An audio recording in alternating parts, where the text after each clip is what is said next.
Mill Creek, Oregon. Population, 8,742. One of those places on the map that you usually drive past without noticing. A town where everyone knows everyone else, where gossip spreads faster than the internet, and secrets don't last a week. Crime is rare in places like this, says Sheriff David Harris, sitting at his desk in his office. His worn notebook is full of notes. Before this case, the most serious incident was a shoplifting incident at the supermarket. This town wasn't ready for murder. Patricia Holland moved to Mill Creek 15 years ago when she married local dentist Michael Holland. Their marriage seemed perfect. 2 professionals, a beautiful home on Claremont Street, membership in a country club. But perfect facades often hide cracks. Patricia always wanted children, says Elizabeth Collins, sitting on the porch of her house. She leafs through a photo album of pictures of the couple. But it didn't work out with Michael. 3 miscarriages in 7 years. It broke her. After her divorce 3 years ago, Patricia didn't leave Mill Creek. Instead, she invested her share of the settlement in a small coffee shop called Morning Aroma on Main Street. A year later, she had 3 locations in Mill Creek and neighboring towns. She was the boss you could only dream of, admits Rachel Turner, a 25-year-old barista at the flagship coffee shop. Generous, attentive, but after the divorce, something changed in her. It was as if she was always missing something.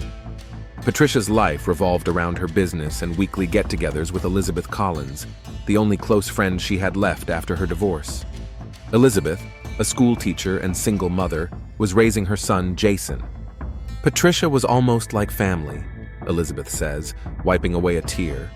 She came to all of Jason's birthday parties and helped with his homework when I worked late. She even helped pay for his college when my teaching salary wasn't enough. Jason Collins returned to Mill Creek in early June 2024 after completing his sophomore year at the University of Oregon. He was a tall, athletic guy with a charming smile and ambitions that seemed too big for Mill Creek. He got a part-time job at Tom Rivers' auto repair shop, but spent most of his time feeling bored in the small town. I saw them meet for the first time after he came back, Rachel recalls. It was at the coffee shop. Patricia dropped her tray when she saw Jason. He had changed in college. He had matured, I guess. I remember the way she looked at him, and it wasn't the way you look at your friend's son. Security camera footage from the coffee shop shows that on that day, June 10th, Jason and Patricia talked for almost 2 hours. Later, Patricia closed the coffee shop early and called Jason to help with some new equipment. She called me in the evening, all excited, Elizabeth said. She said how grown-up and smart Jason had become. She offered to hire him as a summer manager with a good salary. I was so grateful. Jason worked at the main coffee shop for the next 3 weeks. According to employees, Patricia spent a lot of time with him, teaching him about the business. She started changing her schedule to coincide with his shifts. Patricia's bank records show that on June 28th, she withdrew $3,000 in cash. On the same day, Jason deposited $2,500 into his account. He told me it was a bonus from Patricia for doing a great job, Elizabeth recalls. I thought it was a little generous, but I was happy for him. On July 1st, Jason did not attend the family dinner in honor of his mother's birthday. He said he had an emergency shift at the coffee shop. Surveillance footage from a gas station in the neighboring town of Riverside shows Patricia's car that evening. Records from the Pine Grove Motel confirm that the room was booked under the name P. Holland. It wasn't just a working relationship, concludes Sheriff Harris. That's when it all started. In mid-July, neighbors noticed Jason's car parked outside Patricia's house late at night. I thought he was bringing her some documents, said Roy Simmons, who lives across the street. But the car stayed there until morning. On July 14th, Patricia purchased the latest model iPhone. The next day, Jason posted a selfie with an identical new phone on social media. When Elizabeth asked him where he got the money for such an expensive purchase, he replied that it was a gift from a friend for helping with a project. He started to change, his mother recalls. New clothes, a new phone, an expensive watch. He became distant, constantly receiving messages that made him smile. I thought he had a girlfriend in college. At the end of July, financial records show that Patricia paid for Jason's tuition for the next semester, $12,000. She told me it was an investment in the future manager of her coffee shop chain, Elizabeth says, shaking her head. I was so grateful that I didn't ask any questions. How blind I was. Rachel Turner accidentally witnessed their relationship in early August when she returned to the coffee shop after closing to retrieve her keys. They didn't notice me, her voice trembles. Patricia was sitting on his lap in his office. They were kissing. I left right away, but it was wrong. He was 25 years younger, her best friend's son. On August 7th, Jason had his first argument with his mother over his constant absence from home. According to Elizabeth, he yelled that she didn't understand him and that he had finally found someone who believed in him. I was afraid he had gotten involved with the wrong crowd, Elizabeth admits. If only I had known the truth. On August 10th, financial records show that Patricia rented a lake house an hour's drive from Mill Creek for the weekend. Jason told his mother he was going camping with friends. Photos found on Patricia's phone show them together at the lake, embracing with a bottle of champagne. It was a secret romance, Sheriff Harris explains. A middle-aged woman, wealthy, single, and a young guy, ambitious but without means. A classic sugar mama situation. She gave him money, gifts, paid for his education. He gave her youth, attention, the feeling that she was desirable. By the end of August, their relationship was starting to attract attention. It's hard to keep something like that secret for long in a small town. People noticed them having lunch together, him getting into her car after work. I went up to Patricia, Rachel says. I asked her straight out what was going on between her and Jason. She denied everything, and a week later she fired me under the pretext of staff cuts. On August 27th, the first serious quarrel between the lovers took place. According to visitors to the coffee shop, Jason and Patricia were arguing loudly in her office. He shouted that he was tired of hiding and that he deserved better than to be a secret. That woman ruined my son. Elizabeth's voice is full of bitterness. She bought him, turned him into some kind of kept man. How could I not see it? The end of August brought the first signs that the relationship was becoming unstable. Jason met Emily Reed, a new waitress at a local diner. Surveillance footage shows Patricia watching them during their meeting in the park. She became obsessed, Rachel comments. She constantly checked his location on the phone she bought for him. She called him 10 times a day. On August 31st, Jason was supposed to return to college. Instead, he stayed in Mill Creek, telling his mother that he had taken a leave of absence to focus on work. On the same day, Patricia made a large withdrawal from her account, $25,000. A dangerous game began, Sheriff Harris concludes. A game that ultimately led to murder. September in Mill Creek always began with empty streets, children returning to school, students leaving for college. But not this year. Not for Jason Collins. I was shocked when I found out he was staying, says Brian Foster, owner of the auto repair shop where Jason worked part-time. The guy was smart, had a scholarship, and then he just dropped out in his junior year. During the first few days of September, Jason and Patricia made little effort to hide.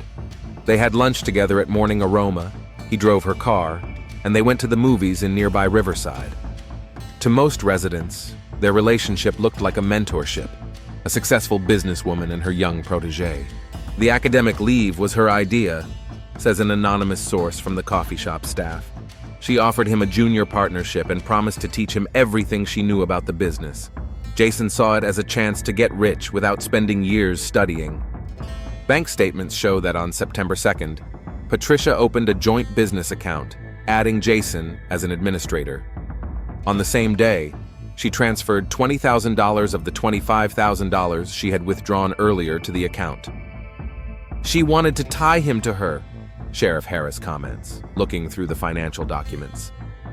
Money is a powerful tool of control, especially for a young man who has never had his own money. On September 5th, Jason rented an apartment in a new complex on the outskirts of Mill Creek for $1,800 a month, an amount he could never afford on his salary as an assistant mechanic or coffee shop manager. The lease was signed in his name only, but the initial deposit came from Patricia's card.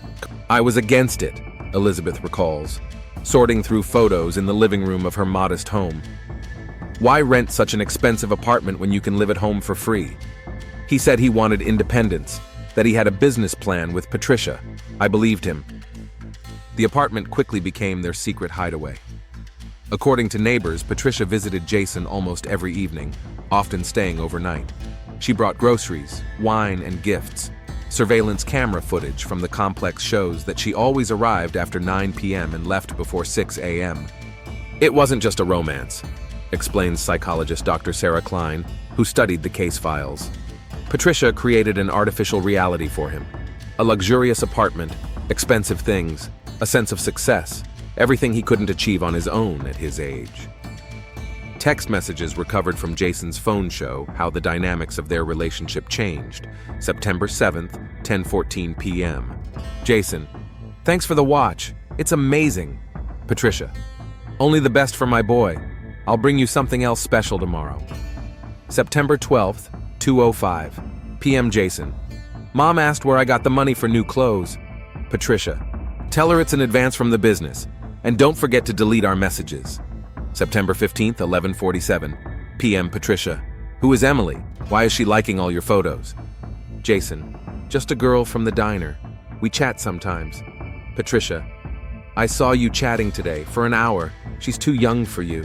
Jason, she's my age, unlike some people. Patricia, will she give you everything I give you? Pay your bills? Buy you the car you've been dreaming of? On September 18th, Patricia purchased a used 2022 BMW for $35,000. The car was registered in Jason's name. That same evening, they were spotted celebrating at Giovanni's restaurant in a neighboring town. Patricia turned him into a trophy, Elizabeth says bitterly. My son became her toy, her kept man, and I didn't see anything. Mid-September brought the first serious cracks in their relationship.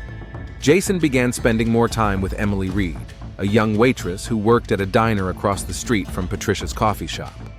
They were cute together, recalls Maggie Wilson, owner of Maggie's Diner.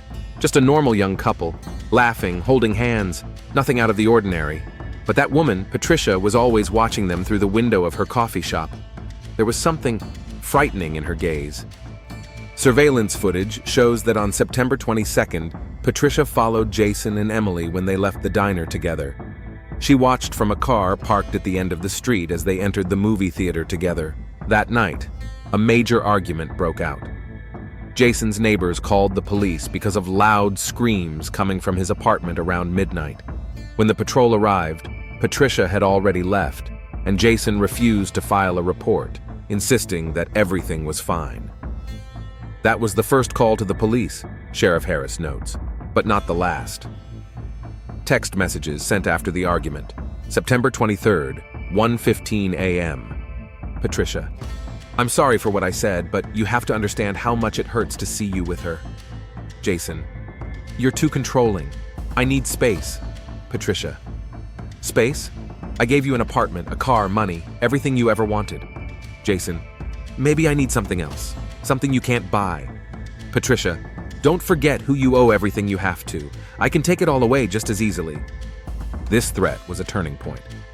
On September 25th, Jason tried to return the BMW to the dealership, but learned that he couldn't do so without Patricia's consent, as she was listed as a co-signatory on the contract. He was trapped, explains financial advisor Michael Gray. It was a clever move on her part. The car is registered to him, but she's tied to the contract. If he doesn't pay the loan, his credit history suffers. If he tries to sell it, he needs her signature. He's completely dependent on her. The last week of September was a quiet period. According to coffee shop employees, Patricia seemed calm, even happy. Jason stopped seeing Emily and spent his evenings with Patricia again. She did something, said Rachel Turner, who by then had started working at Maggie's Diner. Jason looked scared, like he was being blackmailed. On September 28th, Patricia organized a dinner at her home on Claremont Street and invited Elizabeth. According to Elizabeth, it was a strange, tense evening. Patricia kept talking about how talented Jason was, how they were developing a business plan to open a new coffee shop, Elizabeth recalls. He hardly said a word, just nodded, his eyes. They were filled with fear. That night, Elizabeth accidentally saw something that made her wonder. Coming out of the bathroom, she noticed Patricia and Jason standing in the hallway, too close to each other. Patricia touched his face in an intimate gesture, quickly pulling her hand away when she heard Elizabeth's footsteps. "Something clicked in my head," Elizabeth admits. 1,000 little things suddenly made sense. The expensive gifts, the late phone calls, his reluctance to talk about Patricia at home. On September 30th, Elizabeth decided to test her suspicions. She told Jason she was going to spend the night at her sister's house in a neighboring town, but instead asked Sheriff Harris, an old friend, to park near Patricia's house and keep an eye on things. "It was an informal request," Sheriff Harris explains. "A personal favor for an old friend. I didn't know I was watching future murder suspects." His report was concise. Jason arrived at Patricia's house at 8:15 p.m. They had dinner together in the backyard and drank wine. At 10:40 p.m., the lights in the house went out, and Jason's car remained in the driveway until morning. On October 1st, after confirming her suspicions, Elizabeth decided to confront her son.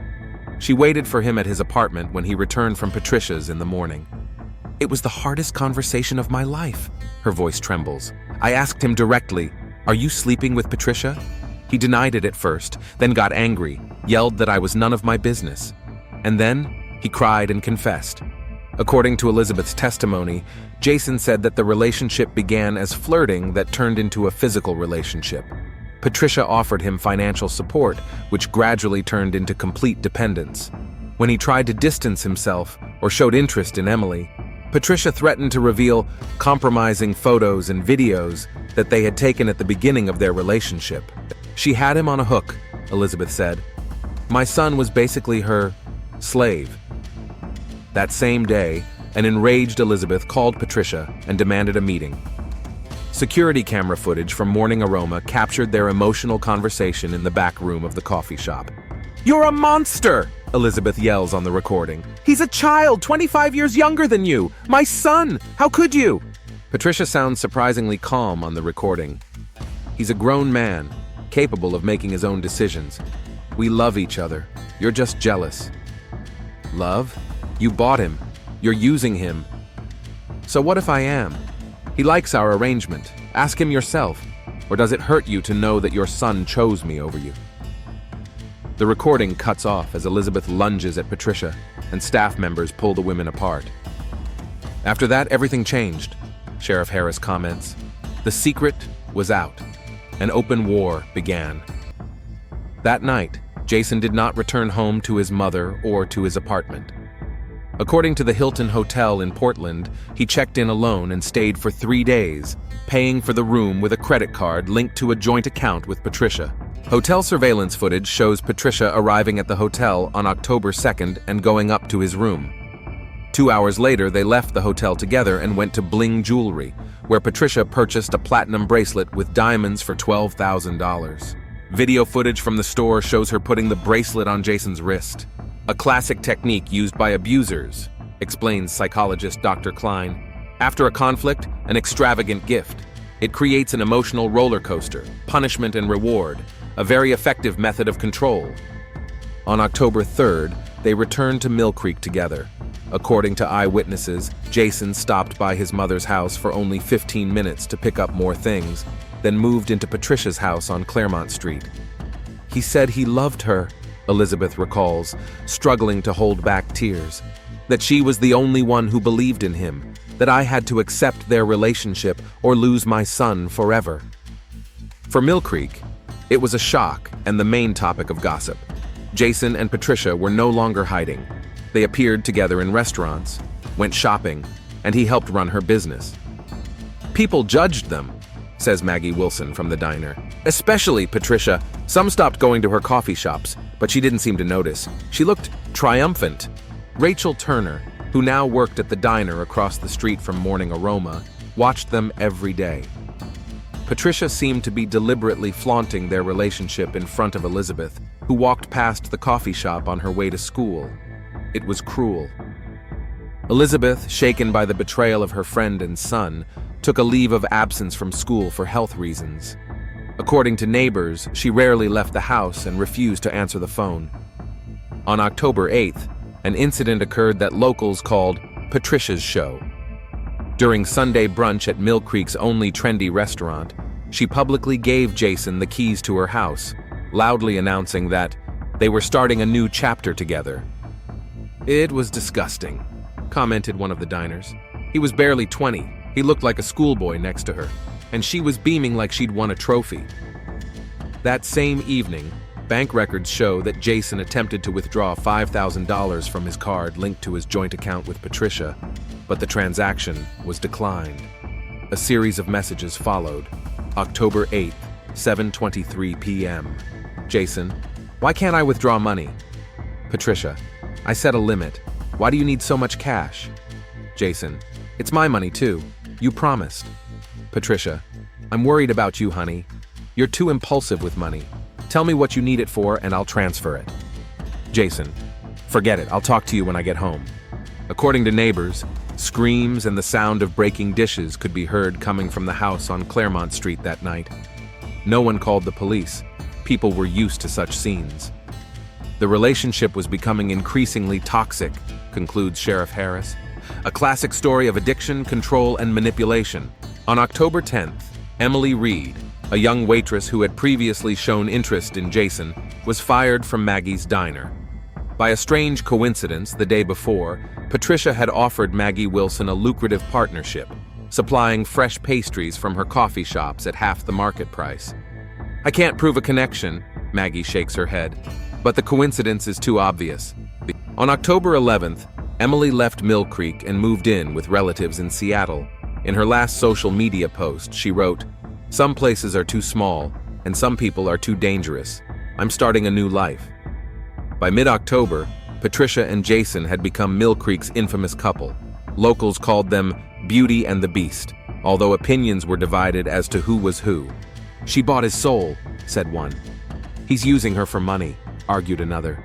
"They both get what they want, but it won't end well," concluded a third. No one knew how prophetic those words would prove to be. The last 2 weeks of October 2024 brought an unusual heat wave to Mill Creek. The thermometer rose above 30 degrees, unusual weather for autumn in Oregon.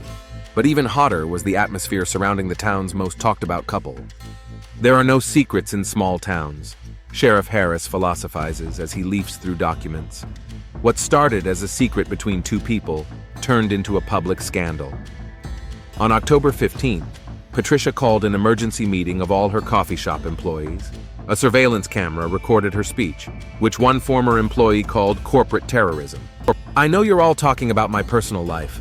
Patricia's voice sounds cold and calculating on the recording. "Let me clarify the situation.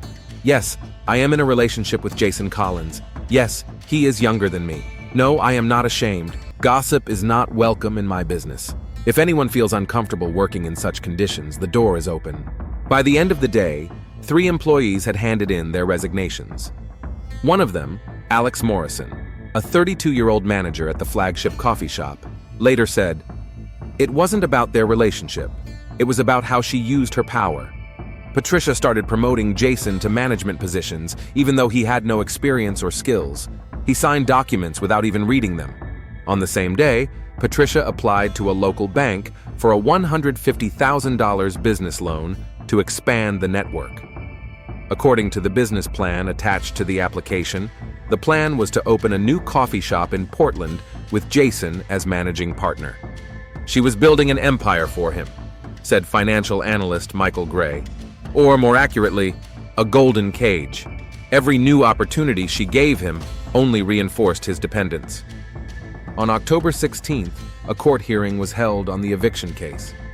Jason's landlord filed a lawsuit to terminate the lease due to numerous complaints from neighbors about noise and violations of complex rules. Patricia's representative offered an out-of-court settlement, paying compensation in the amount of 3 months' rent. He had completely lost his territory, Dr. Klein analyzed. Now he was living in her house, on her terms, completely under her control.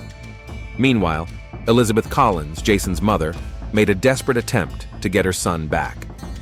On October 18th, she went to Patricia's house when Jason was alone. "I begged him." Her voice trembles at the memory. "I told him it was an unhealthy relationship, that she was manipulating him. He listened, he seemed to understand. And then she came back, and he changed in an instant. He became cold and distant. It was like a switch had been flipped." A security camera installed on the porch of Patricia's house captured part of the scene. The recording shows Patricia entering the house, seeing Elizabeth, and instantly assuming a commanding posture. "Jason, go to your bedroom," she orders. When he leaves, she turns to Elizabeth. "You're trespassing on my property. I have every right to call the police." "He's my son," Elizabeth shouts on the recording. "He's a grown man who made his choice," Patricia replies coldly. "And he chose me. Deal with it." The recording ends with Elizabeth leaving the house in tears, and Patricia triumphantly closing the door. "After that day, I hardly saw my son," Elizabeth admits. "He didn't answer his phone, avoided places where we might meet. It was as if she had completely isolated him." On October 20th, Rachel Turner, a former employee of Patricia's who now worked at a diner across the street, witnessed a scene she later described to the sheriff.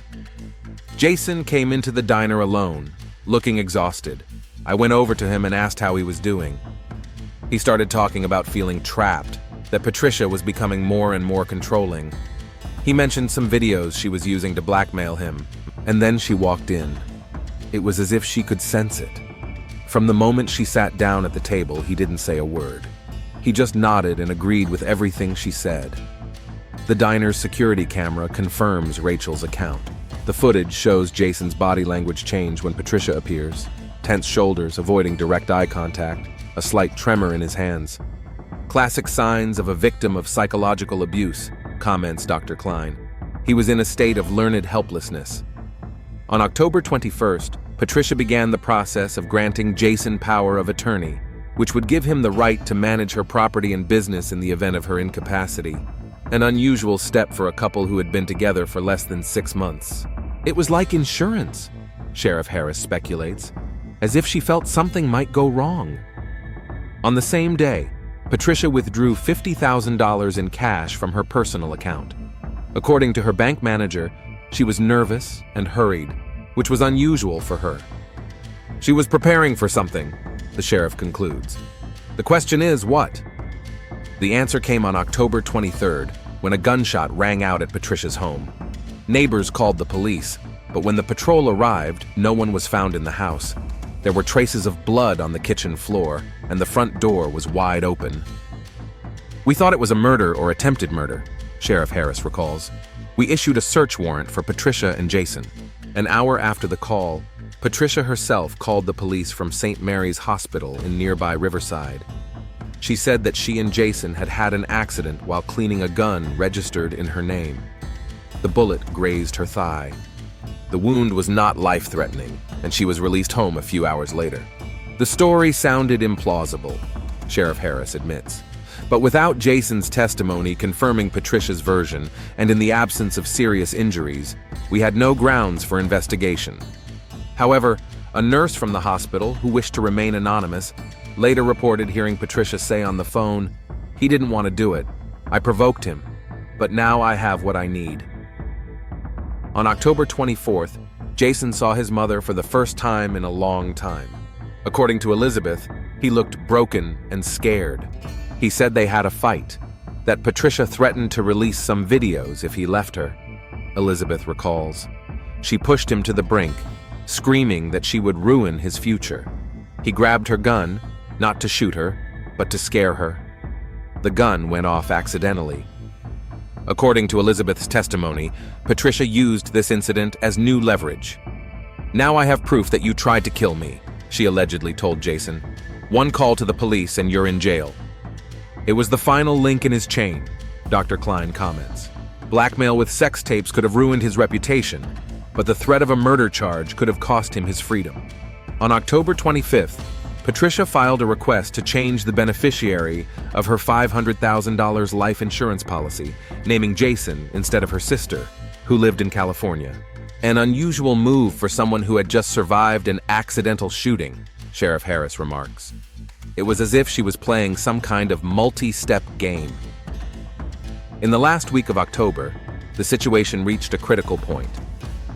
On Sunday morning, October 27th, Rachel Turner noticed Jason sitting alone at Maggie's diner.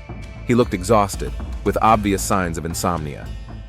"I sat down next to him and he suddenly started talking," Rachel recalls. "He said he couldn't live like this anymore, that Patricia had him completely under her control, that she had turned their relationship into some kind of sick power game. He showed me his phone, dozens of messages from her asking where he was, who he was with, why he wasn't answering. It was creepy. According to Rachel, Jason mentioned that Patricia had tightened her control after the gun incident. She installed an app to track his location, demanded a report on every dollar he spent, and even insisted that he stop communicating with his mother, whom she accused of manipulation. The irony of the situation, Dr. Klein notes, is that abusers often accuse others of doing what they themselves do. On October 28th, a public incident occurred that many Mill Creek residents called the moment of truth. During morning coffee at Morning Aroma, Patricia caused a scene when she discovered that Jason was texting someone on his phone. She grabbed his phone and started yelling, a witness said. She accused him of cheating and being ungrateful. She said she pulled him out of the gutter and gave him everything. It was humiliating for him and unpleasant for everyone there. Camera footage shows Jason initially trying to calm Patricia down, then suddenly standing up, looking her straight in the eye and saying something before leaving the coffee shop, leaving her in shock. According to people sitting closest to him, his last words were, "I'm not your property anymore. It's over." Jason did not answer Patricia's calls or messages throughout the day. According to his car's GPS, he drove to Portland, where he spent several hours at a bank branch and a lawyer's office. On October 30th, Jason returned to Mill Creek and met with his mother. According to Elizabeth, he looked like a different person, determined and free. He said he was cutting all ties with Patricia, Elizabeth recalls. That he had found a lawyer who would help him get out of financial dependence. That he was no longer afraid of her threats.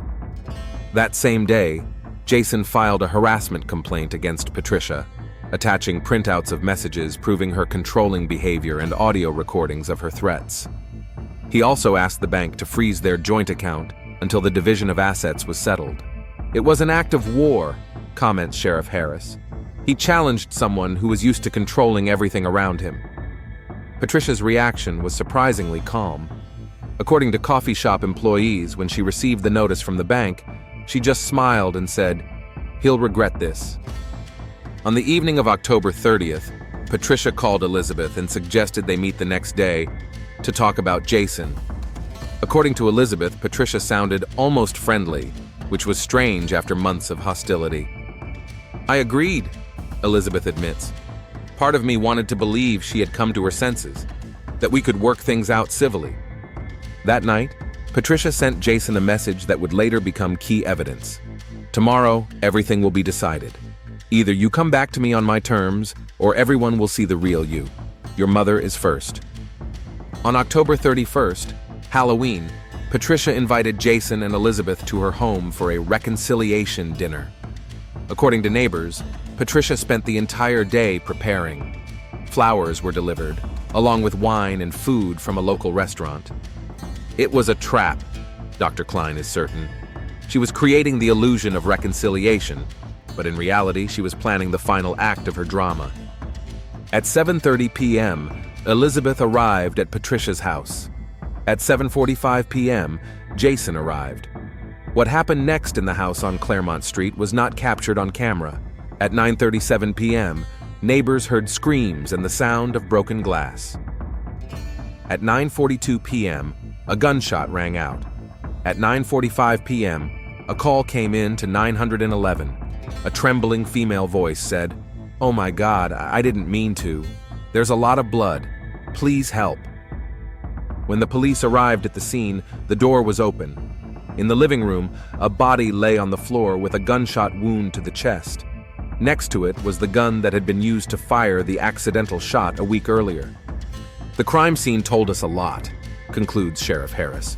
"But the main question remained: who pulled the trigger? And most importantly, why?" November 1st, 2024, 6:30 a.m. The conference room of the Mill Creek Police Department is filled with officers.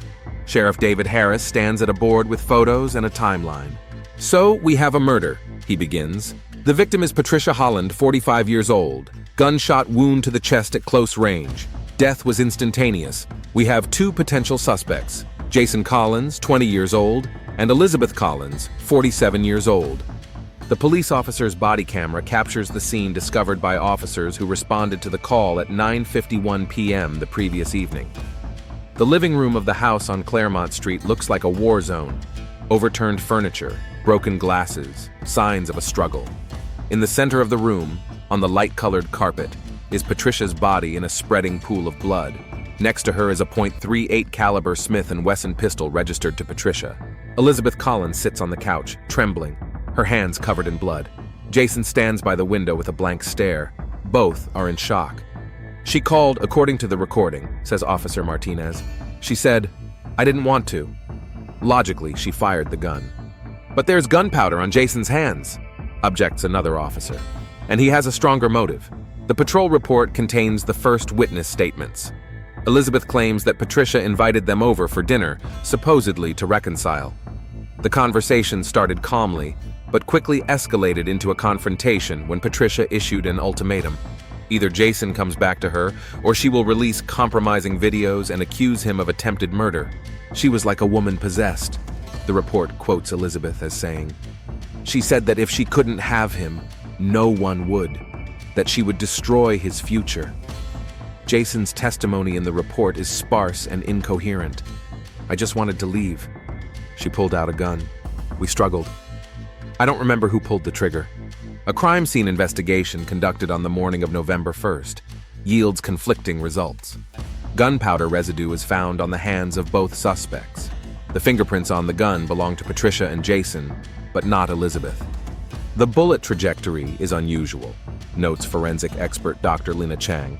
The shot was fired from below, at an angle of approximately 30 degrees. This is consistent with a situation where the weapon is between two people and they are struggling for control of it. At 8:15 a.m., Sheriff Harris decides to review the surveillance footage from the neighbors' cameras. One of the cameras, pointed at the street, captures part of Patricia's garden and the dim light from the living room windows. The footage shows Elizabeth arriving at 7:30 p.m. and Jason at 7:45 p.m. At 9:05 p.m., shadows flicker in the windows, as if an argument is taking place. At 9:37 p.m., someone quickly passes by the window. The silhouette looks like Jason. At 9:41 p.m., there is movement again, followed by a flash of light, presumably a gunshot. This doesn't give us a specific suspect, the sheriff concludes, but it helps establish a timeline. A search warrant for Patricia's home, executed on the morning of November 1st, leads to the discovery of a safe in her bedroom. Inside is a flash drive labeled the 17th of June 2024, a folder with documents, and $45,000 in cash from the $50,000 she withdrew on October 21st. The flash drive contained intimate videos of Patricia and Jason. The videos were recorded without Jason's knowledge during the first weeks of their relationship. In some of the videos, Jason appears disoriented, as if under the influence of alcohol or other substances. "Here's the compromising material," Officer Martinez said. "Potentially a serious motive for murder." The folder contains documents for a joint business, an insurance policy with Jason as the beneficiary, powers of attorney, and a draft will leaving a significant portion of Patricia's estate to Jason. The last document is dated October 30th, the day Jason filed the harassment report. "She was afraid of losing him," suggests psychologist Dr. Klein after reviewing the documents, "but at the same time, she was preparing for the worst." In the afternoon of November 1st, Sheriff Harris interviews Rachel Turner, Patricia's former employee. "Jason came to see me on the evening of October 30th, Rachel said. "He was scared, but determined. He said he had gathered evidence against Patricia and had consulted a lawyer. He mentioned that he had a plan to free himself from her once and for all." According to Rachel, Jason did not reveal the details of his plan, but said that, "Tomorrow it will all be over, one way or another." "Did he talk about murder?" the sheriff asks directly. "No, nothing like that," Rachel replies confidently. "More like some kind of legal solution. He mentioned an audio recording." This evidence leads to a new search, this time in Jason's apartment. A digital voice recorder is found in a desk drawer. The last recording is dated October 31st, 9:15 p.m. The voices of Patricia, Jason, and Elizabeth can be heard on the recording. The conversation begins calmly. Patricia: I invited you both here to find a solution. We're all adults. Elizabeth: adults don't manipulate and blackmail. Patricia: I was just trying to protect what Jason and I had. Jason: we didn't have anything. You controlled me with money and threats. Gradually, the tone of the conversation becomes more aggressive. Patricia: you forget that I gave you everything. Without me, you are nothing. Jason: I'm recording all of this. You can't threaten me anymore. Patricia, laughing: you think that's going to help? I have videos that will destroy you. And now you have evidence of attempted murder. Elizabeth: stop terrorizing my son. Patricia: your son came to me himself. He accepted my terms. Next, the sound of breaking glass and screams can be heard. Patricia screams, get out of my house, both of you. Jason: give me those videos first. I know they're here. Patricia: they're everywhere. In the cloud, on servers. If anything happens to me, they'll automatically be sent to everyone in Mill Creek. Elizabeth: you're a monster. Patricia, suddenly calm: no, I'm just a woman who knows what she wants. Jason: this is your last chance. Either you come back to me on my terms, or I will destroy you. There are sounds of a struggle. Something falls. The recording suddenly cuts off. The recorder probably fell or was thrown during the struggle, the technician speculates. The last fragment of the recording is from 9:38 p.m., 4 minutes before the shot. On the evening of November 1st, the forensic expert presents the preliminary autopsy results. In addition to the fatal gunshot wound, Patricia's body shows multiple bruises and abrasions indicating a struggle. Fragments of skin matching Jason's DNA are found under her fingernails. She was literally clinging to him in her final moments, Dr. Chang remarks. But the most interesting thing is the toxicology results. Patricia's blood test shows elevated alcohol levels, 0.14%, and traces of benzodiazepines, tranquilizers commonly used to treat anxiety. Patricia was prescribed this medication in September. When combined with alcohol, these drugs can cause emotional instability, aggression, and impaired coordination, explains the doctor. This could have affected her behavior that evening. On November 2nd, officers interview neighbors. Martha Jenkins, who lives across the street, shares an interesting detail. I saw Patricia getting ready for dinner. She seemed almost happy. She waved at me and said, "Today is a special day." I thought maybe it was an engagement or something. She even showed me a nice bottle of wine and said she was saving it for a special occasion. An examination of the bottles in Patricia's home reveals an interesting detail. Traces of the same benzodiazepine found in Patricia's blood were found in one of the glasses on the table. The other 2 glasses were clean. Maybe she was planning to slip it into someone's drink, Officer Martinez speculates, but she drank it herself by mistake. An analysis of Patricia's phone reveals several disturbing search queries in the days leading up to the murder. How to slip sleeping pills into wine, airtight alibi, can I withdraw a police report? She was planning something, Sheriff Harris is certain. The question is, what exactly, and how did it lead to her death?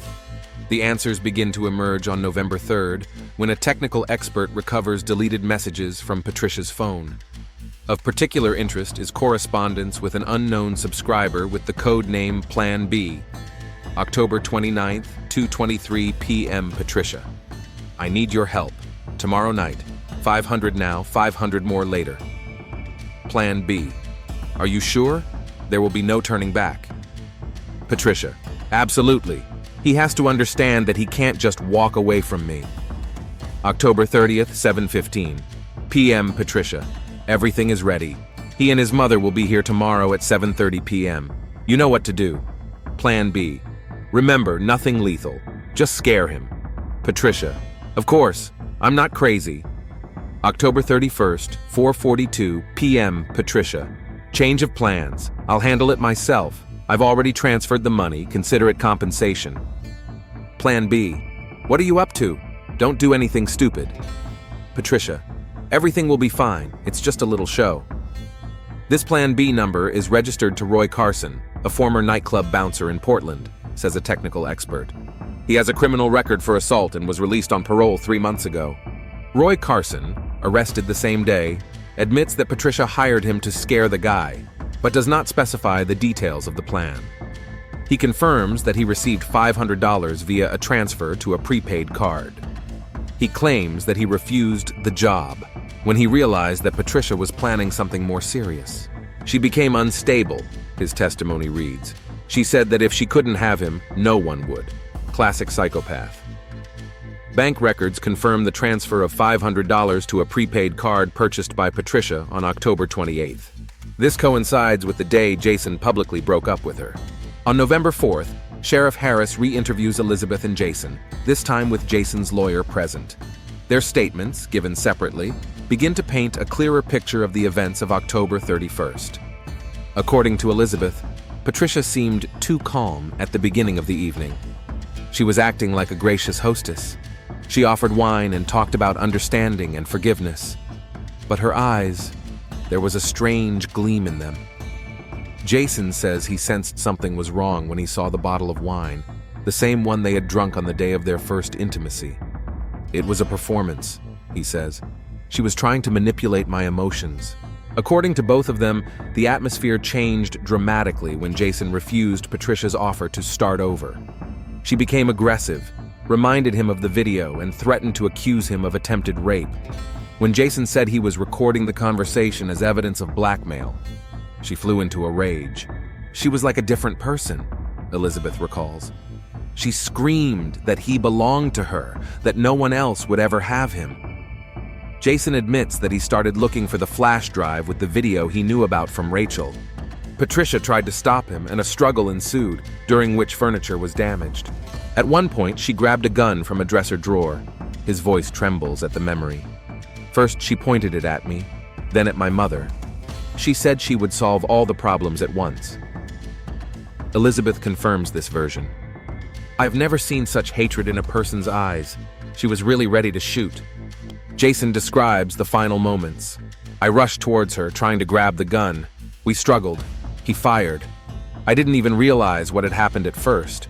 Suddenly, she went limp, and there was blood everywhere. Both suspects undergo a lie detector test.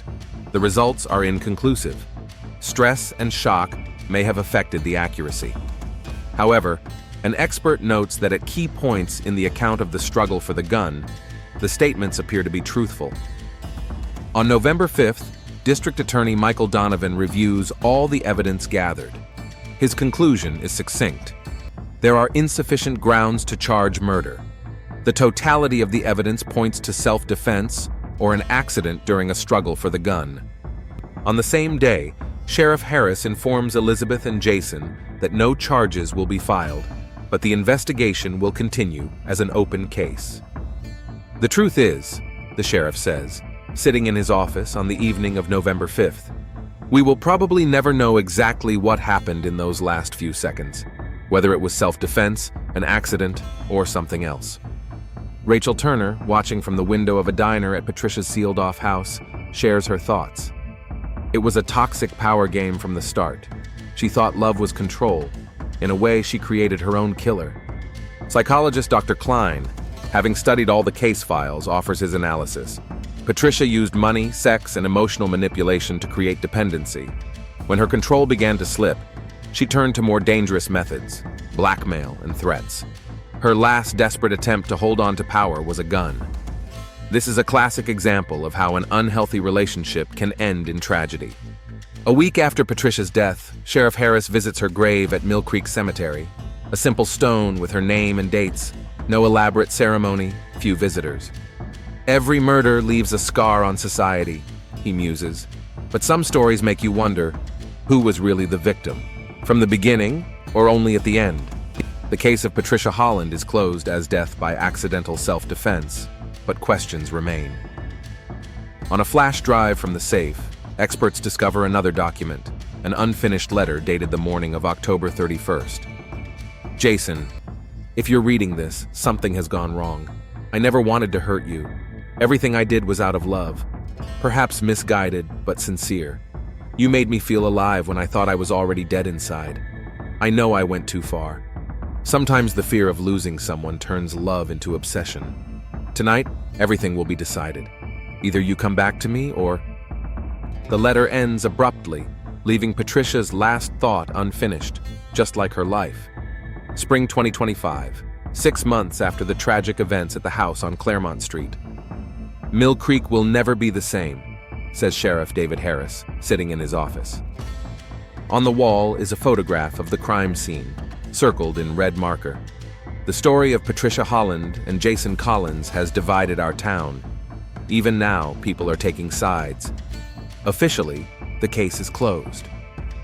In January 2025, District Attorney Michael Donovan presented his final conclusion: death resulting from a struggle for a weapon under circumstances justifying self-defense.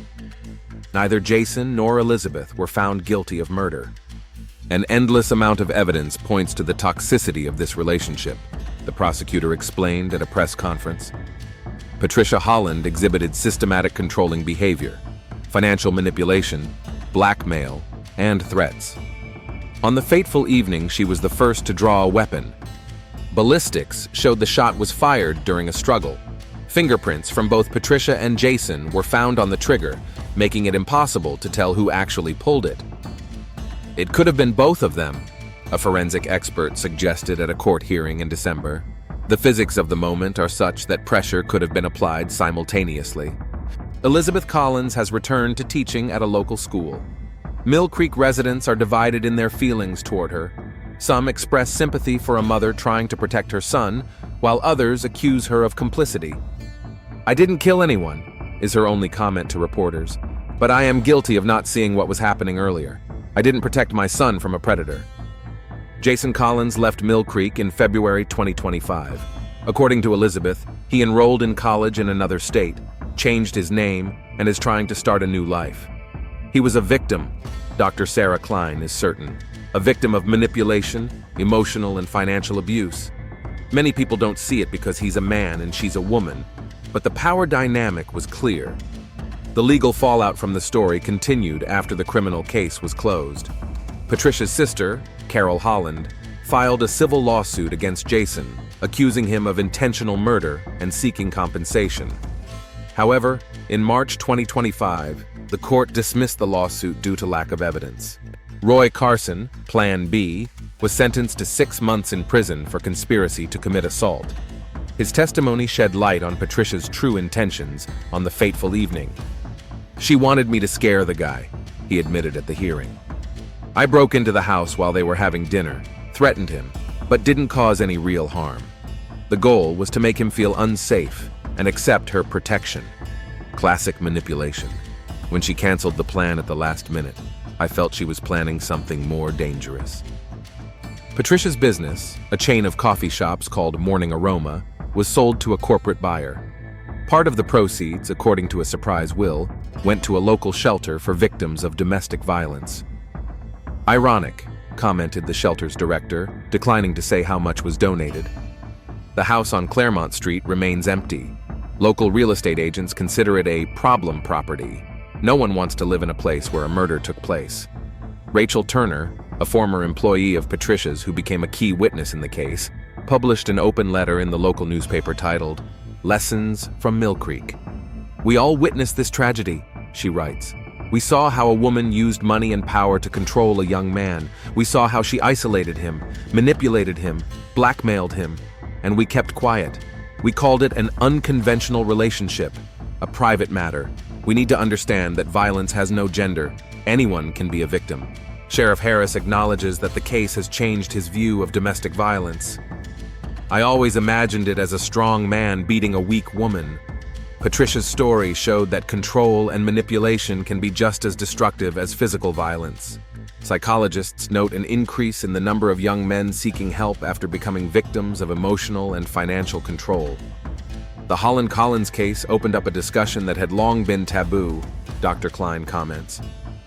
In April 2025, a community center for victims of domestic violence opened on the site of the demolished Morning Aroma coffee shop in downtown Mill Creek for people of all genders and ages. "This is the only right ending for our story," said Elizabeth Collins at the center's opening, "to turn a place of pain into a place of healing." On the anniversary of Patricia's death, October 31st, 2025, Sheriff Harris receives an anonymous letter with a Portland postmark. Inside is a short note. I didn't want her to die, but I can't regret my freedom. Sometimes the only way out is to break the chains, whatever the cost. There is no signature. The sheriff puts the letter in the case file and closes it, perhaps forever.